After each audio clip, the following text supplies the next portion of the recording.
This is the third video of the mini-series on how to deploy Python-Django to shared hosting.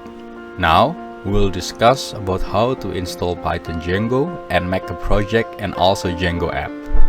After that, we will deploy this app and Django project to hosting. We'll show how to do it on Windows first. The only tools that we need is a text editor. Notepad++ or VS Code can be used. These two programs are free and can be downloaded on their respective websites. Now, we're not gonna talk about how to install these two programs in more detail because it's so easy and there are already tons of videos showing you how to do it. For Python, we can download it from python.org and then choose the version. When this video was made, the up-to-date version of Python is version 3.11.1. Meanwhile, Django, if we take a look at their website, djangoproject.com, the last version is Django 4.1.5. I will download and install Python version 3.9.0. Now, I will double click it, then choose Path to Python, then install. Wait a few moments. After Python is finished installing, use command or cmd to check. Type Python. Here it will show what version of Python is installed. Close the command again. Now we will first make a new folder with the name home. You can name it anything you want, but here I will name it home to make it easier to see how it's synchronized with the folder on hosting. So we treat this home folder as if it were the same as the home folder of the hosting where we deploy Django later. After the home folder is ready, we go to the home folder and at the address bar, we click until it highlighted and then type cmd. Then we enter the command prompt and we'll be directly in this home directory. Our first step is to make virtual environment. The name of the virtual environment will become the name of the folder. For example, Spectra. Type py-m-venv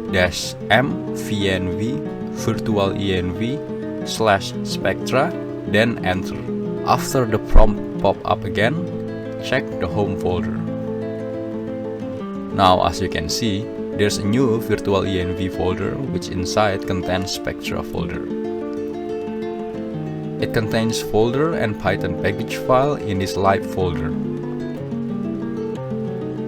And also script folder which contains Python commands and pip. Almost the same as the bin folder on hosting that we have installed. Close the command program first, then go into virtualenv folder, Spectra, and then script. Inside the script folder, go to address bar, type cmd. Command prompt is again open, but this time we already in the script directory. Type activate and press enter to activate virtual environment. Spectra virtual environment is now active. We go into home directory. Type cd c:\home. We're now already on home directory. Now, make a directory with the same name as the environment folder that we just made earlier, which is Spectra. Type mkdir Spectra, then press enter. Spectra folder has just been created. Why do we make this work folder Spectra too? Because, like what we have been explained on the last video, when installing Python on hosting, then the name that we entered in this application root form will become the name of the working and virtual env folders. On the local computer, we will also match the name and the hierarchy so as we can work orderly and comfortably. This is what is called synchronizing Django that is installed on the local computer with Django on hosting, which we will do later. Now we go into Spectra folder. Now it's time to install Django.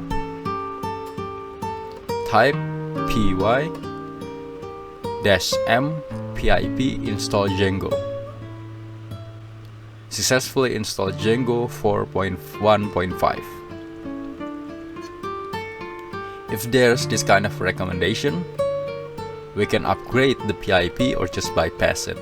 This is not an important warning, but just a recommendation to upgrade the PIP. Okay, so we will upgrade it as recommended. Type py-m pip install -- upgrade pip.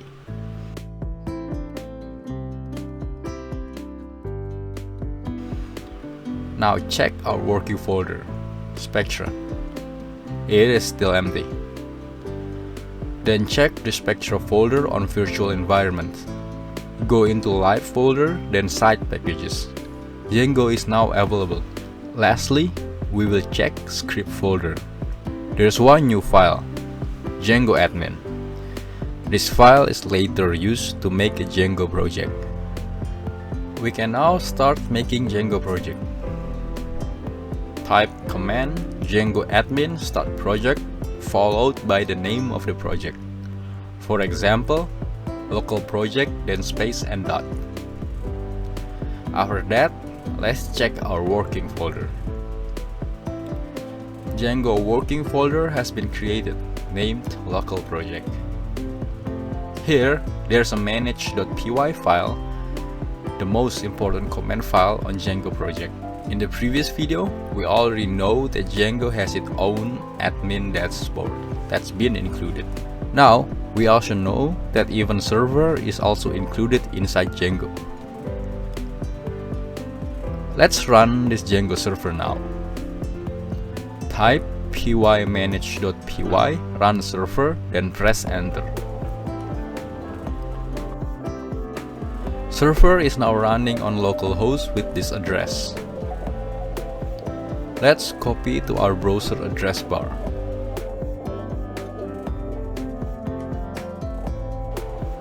Yes, Django is shown.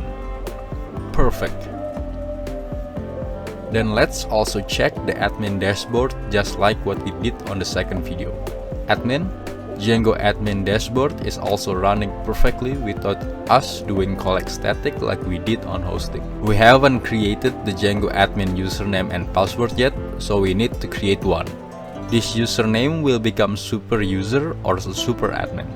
But before we make a super user, we need to first make the database, because this user and password needs to be inside the database table. We will use the database that already included inside Django, that is SQLite. Amazing! Besides admin and server included, Django is also database included. It's not wrong that Django is called battery included, because all the basic facilities are already included and can run straight away. Turn off Django server first, then type py-manage.py migrate. Wait for the database migration process to complete, and done. Now we make the super user account. Type py-manage.py create super user. A request to enter a username will pop up. Enter, for example, admin. Then you can fill anything on the email address as long as it follows the email address format. Now enter password. I will enter 1234. Password should be 8 characters and uncommon, but we can type Y. It will not matter either. This is just a warning for us to be more careful and aware when password is too easy. Super user created successfully. Now we run the server again. Then go into the browser. Go into admin.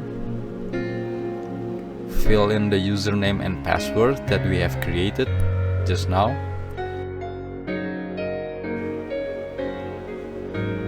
Now we are in Django admin dashboard page. On the left, there's a menu to add user and user group. Then on top navigation, there's a change password menu and logout. We log out, and now we're on the logout page. Till this point, we are still on development mode. If later Django application is uploaded to hosting and be accessed by the public, then the appearance of an error message like this is dangerous, because there's an information on our Django settings and configuration. If we are in production mode, Then, if there's an error, the information that is shown is only like this. No information that contains where the problem is located, how the configuration is, and etc. To change the mode from development to production, we only need to change the debug equal true parameter in settings.py file to debug equal false. Save, then access Django landing page again. Evidently, it cannot be accessed. There's a message allowed host parameter in settings.py cannot be empty. We must fill it. We fill it with these.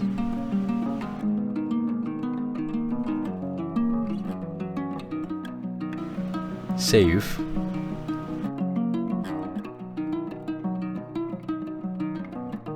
Run server again.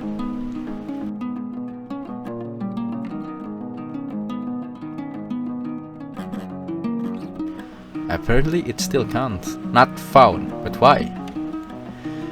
Let's try reversing debug equal true again.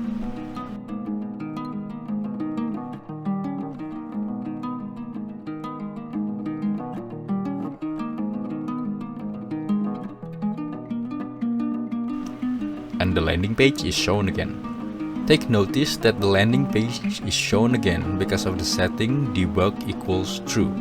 In conclusion, if debug equals false, this Django default page can't be accessed. In Vid.3 architecture, when there's an HTTP request, first it will check the content of urls.py file. If we open urls.py file inside our work folder, we will find path to admin, but there's no path to root domain. In development mode, if there's no path to root domain statement, then Django will automatically call the default landing page. But that's not the case if we are in production mode. We have to state the path to root domain. We will make that here. This is for root domain. Then it will call function, let's say main. Still in the same file, we make function main on top of here. Main with request parameter. It will return HTTP response in the form of a simple text. For example, this is main index.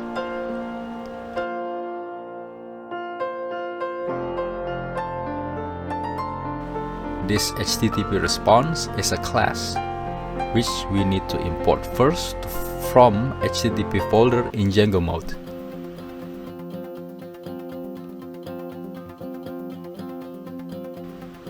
So it's imported from here.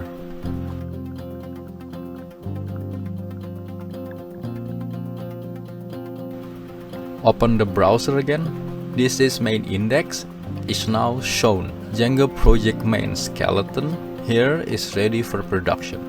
In order to make our understanding of the ins and outs of install and deploy comprehensively, we should continue to one more step, create a Django application. Turn off the server first. Then we type pymanage.py start app, followed by the name of our Django project. Let's say app1. Let's check our work folder. The app1 folder that we just created is here already. And this is the content. Later, we will access this app1 from the browser like this, app1. So as to make Django understand HTTP request to app1, then we have to add a path to urls.py in setting.py. Add path to app1, then call the function include to process the URLs parameter that is inside app1.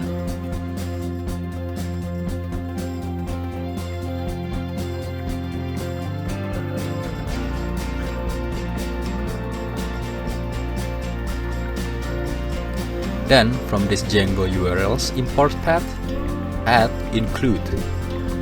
So when there is an HTTP request to the app1 path, then from urls.py in the project folder, Django will know that this request is going to the Django app1 application folder, and we'll first check the URLs py file in the app folder. Now we go to app1 folder. We see that there is no urls.py here, so we need to create it first. Open Notepad++, make a new file, copy the content of urls.py that's located in the project folder, start from import to bottom. We don't need this one, we can delete it. Now it's only path to root from app1 that later we will call function, for example, main app1. Then a text will return saying this is app1 index. Then save as urls.py in app1 folder.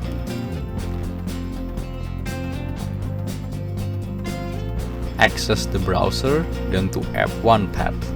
Yes, Django app1 application is now shown. See you guys on the next video.